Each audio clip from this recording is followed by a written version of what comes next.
تم خاموشی سے اتنا ڈرتے کیوں ہو؟ خاموشی ہر چیز کی بنیاد ہے۔ موت کا ذائقہ سب نے چکھنا ہے، مگر زندگی کا ذائقہ کسی کو نصیب ہوتا ہے۔ اچھا انسان کسی کی شکایت نہیں کرتا، وہ خامیاں تلاش نہیں کرتا۔ تمہیں پروں کے ساتھ پیدا کیا گیا ہے، پھر کیوں زندگی میں رینگنے کو ترجیح دیتے ہو؟ روح اتنی قریب ہے کہ تم اسے دیکھ نہیں سکتے، لیکن محسوس کر سکتے ہو۔ جب زندگی میں تنہا ہو جاؤ تو سمجھ جاؤ تمہارا رب تمہارے ساتھ وقت گزارنا چاہتا ہے، اور وہ اسی لیے اس نے سب کو تم سے دور کر دیا ہے۔ تم استغفار کی عبادت کو اپنا لو، اللہ پاک تمہاری ہر کمزوری کو قوت میں بدل دے گا۔ جس جگہ ویرانی ہو وہاں خزانے کی امید ہوتی ہے۔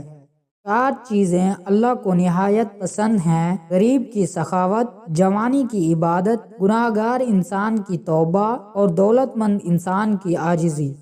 انسان جب کوئی گناہ کرتا ہے تو آگے پیچھے دائیں بائیں اچھی طرح دیکھ لیتا ہے، بس اوپر کی جانب نہیں دیکھتا۔ صبر انسان میں محبت اور سکون محسوس کرنے کی صلاحیت بڑھاتا ہے۔ جتنے اس دنیا میں انسان ہیں، اتنے اللہ تک جانے کے راستے ہیں۔ زندگی کو ہمیشہ امانت سمجھو، کیونکہ یہ عنقریب چلی جائے گی۔ اپنے دل پر لگے زخموں کو نظر انداز مت کرو، بلکہ ان کو محسوس کرو، کیونکہ یہی تو وہ جگہ ہے جہاں سے روشنی تمہارے اندر داخل ہوتی ہے۔ پڑھنے سے انسان سیکھتا ہے، لیکن سمجھنے کے لیے محبت کی ضرورت ہوتی ہے۔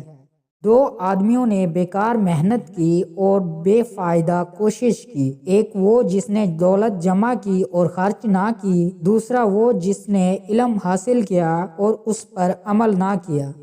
یہ بھی انسان کی سب سے بڑی بدقسمتی ہے کہ اسے اللہ سے دعا مانگنے کا وقت نہ ملے۔ بے وقوف ترین انسان وہ ہے جو اپنی بد کلامی پر فخر کرتا ہے۔ زندگی میں آگے بڑھنا ہے تو بہرے ہو جاؤ، کیونکہ بعض لوگوں کی باتیں مایوسی میں اضافہ کرتی ہیں۔ گھر میں خیر و برکت لانا چاہتے ہو تو گھر سے 2 چیزیں نکال دو: گھر میں دیواروں پر لگے جانوروں کے نقش، بلا مقصد گھر میں پالا ہوا کتا۔ ان کی وجہ سے خیر و برکت کے فرشتے نہیں آتے۔ چہرے کی رنگت ہمیشہ کے لیے صاف چاہتے ہو تو روزانہ انار کا شربت پیا کرو۔